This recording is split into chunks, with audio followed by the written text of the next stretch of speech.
Now to conclude, Deputy Mattie McGrath, please. I'm happy to take the opportunity to wind up this evening's debate. Before I do, I want to thank my colleagues in the Rural Independent Group for agreeing to bring forward this motion and putting so much time and effort and energy into it, and David and Maureen in my office for working so hard. I want to thank Deputies McWallace and Claire Daly, indeed Deputy Healy, Michael Fitzmaurice, as well as Deputies Carl Nolan and Peter Fitzpatrick for their support. Finally, most of all, I want to thank and welcome the families of the sick children who are at the centre of the motion, and welcome our very hard-working people from the Conley for Kids here tonight, and thank them. They must be quite bored and quite disgusted, Minister. There's 4 of them here, and there was never as many as 4 of ye from the government side. 2 when you came in. There was only 1 junior minister. It's an absolute insult that Minister Harris wouldn't even bother to come in here to this debate tonight. It's a scandal. And I'm really disappointed with you, Minister. Nothing personal, but they shoved you in here, a newly appointed junior minister, an independent man, and come in here and try and read out that diatribe to us here. You being a quantity surveyor, you haven't been a lecturer in an IT. God help the students if that's the diatribe you expect them to believe, and I don't think it was. But I'm surprised if that's the price of power that you did that tonight. Read out that load of diatribe. It's unbelievable. All I was doing here is all of us are doing this so that all the children of Ireland can have access to a hospital that is truly fit for purpose and that cherishes all of the children of the nation equally. Where did we hear that before? 2016, 1916. You should be ashamed of yourself. In 2017, in March, when my colleagues and I first put a motion down on the issue, we believed that the evidence was so obvious, so clear, that anyone who took the time to review it could only be persuaded of the need to locate the National Children's Hospital to Greenfields High. So obvious. You being the QS above anyone should know. Unfortunately, as we know, the majority of members either abstained or voted against it. Sat in the lava, like Fianna Fáil, like they're doing again tonight. They're so used to doing that now they don't know what else to do. And the minister, that time Minister Byrne, went on to say, we are now at a point at which a world-class design, with child-friendly, high-spec, modern interiors and acres of outdoor space has been completed and has received planning permission following a robust planning application. We know now that was absolutely not the case. You couldn't swing a cat in it, not mind acres of outside space. The roof, garden has to be on top of the roof, the most polluted site in the city.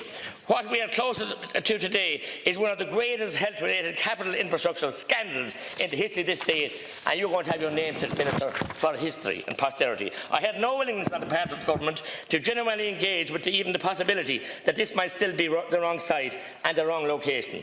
Instead, the government appears to have dug its heels and decided that no amount of evidence or pleading will work against delivering the project at St James's. As we noted, deputies here tonight, as we noted in 2017, almost 2 years ago to the day, it is a national disgrace that the interests and vanities of medical academics, certain third-level institutions like our neighbours in Trinity College over the road here, Traston and Boher, and the political inability to admit a mistake has taken precedence over the pleas of parents of the sickest of children. Shame on you.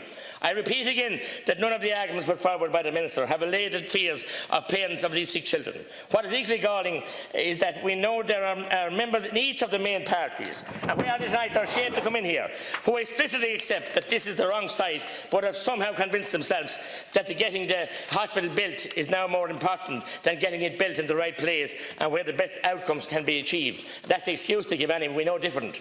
There is another falsehood I want to debunk, because we believe and have evidence to support this, that doctors who agree with this, the hospital can still be built as quickly on a greenfield site. Of course they can.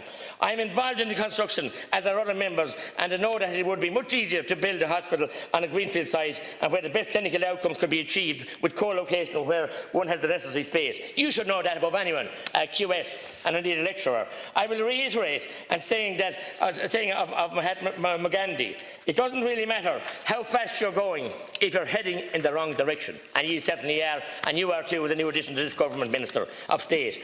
All of the assurances of the National Paediatric Hospital Development Board ring hollow to the patients' ears, because they know that what is it like to sit with terror in their hearts as their sick children sit in congested traffic and struggle for their tiny lives. An ambulance scream. We've heard the ambulance drivers. You've heard them too. Nurses screaming at him how long more to get to this place. It is my great fear that we'll be back here in a few short years talking about the completely avoidable deaths that have unfortunately taken place when vulnerable, high-risk babies had to travel from rural Ireland. Do we matter rural Ireland? You're from rural Ireland, Minister. You should know. Or even some parts of Dublin, which is as bad as rural Ireland Éireann because the traffic is so bad to gain access to congested St James's site.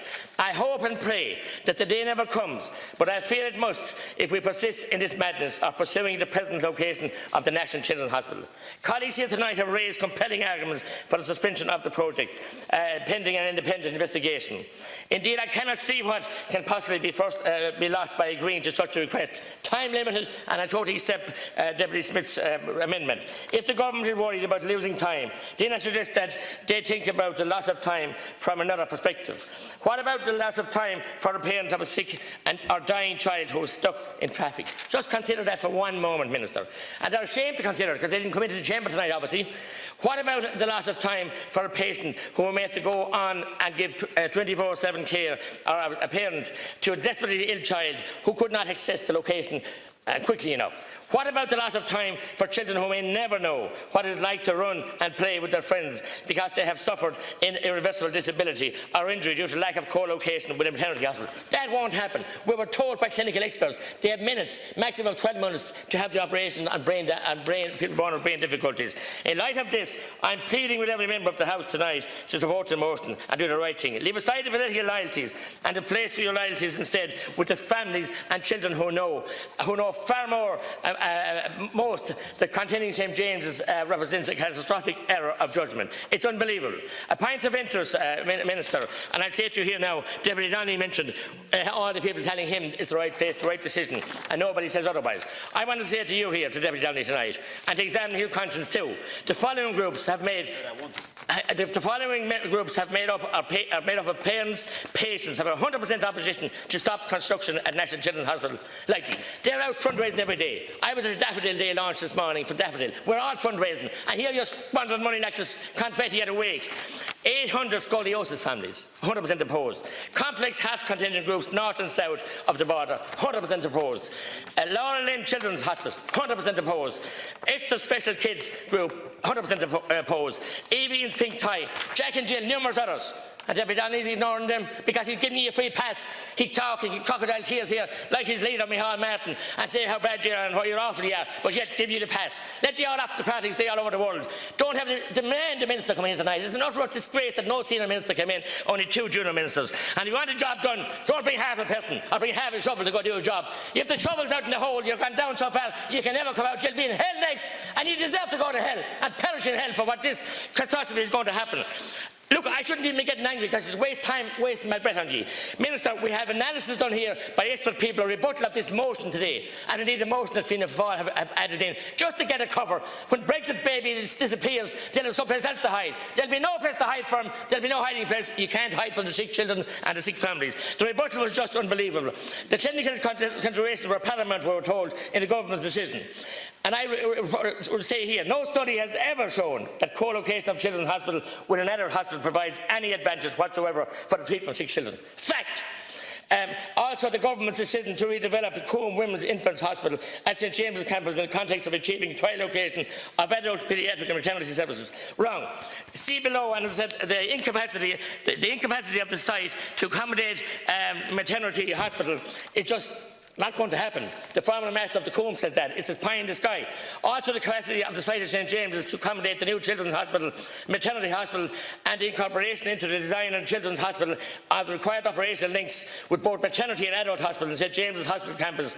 If the children's hospital goes ahead at St James's site, a full-service maternity hospital cannot be accommodated there. Cannot be accommodated. You're a QS. Go out and have one look into the site. You'd know that yourself. You can fly over the helicopter, you will see it. As I said, we know now, because despite being requested several times by Board Penala to provide a master plan showing how the maternity hospital would be accommodated, they have never been in a position to do so, and the site would already be so overloaded that the children's hospital, that no single additional car parking space could be possibly provided. It has been emphasised time and time again by Dublin City Council, hospitals cannot function without parking space. Minister, it's just farcical, and I have a letter here from Professor Jimmy Sheehan. I want to indeed thank him and Professor Finn Brennock, Dr. Wilson Holy, Ashling McNiff, and the countless other people that have helped us and tried to talk since. Dr. Jimmy Sheehan wrote to every member here, I'm sure to yourself as well, Minister, in recent days. There is now an opportunity to consider this option of a greenfield site. Existing Muscle St James's site can be completed to ground level with the provision of the planned multi-storey car park and leaving the site above ground for future expansion of the adult St James's Hospital, whatever needs arise there, and there are many at this time as well. I previously stated, quoting Professor Sheehan, Dr. Sheehan, I previously stated, and listen to this, on public record at the Health Committee meetings and repeated publicly on a number of occasions that I, Professor Sheehan, would undertake on a pro bono basis. You know what a pro bono is. Some of the colleagues beside you would know a pro bono from a junkie, and they wouldn't. I just nearly finished, please. With no vested interest whatsoever, other than the future cost of the children's of the nation, to protect, manage, or help in any other capacity with the provision of the Children's Hospital. You can do it. It's not too late, Minister.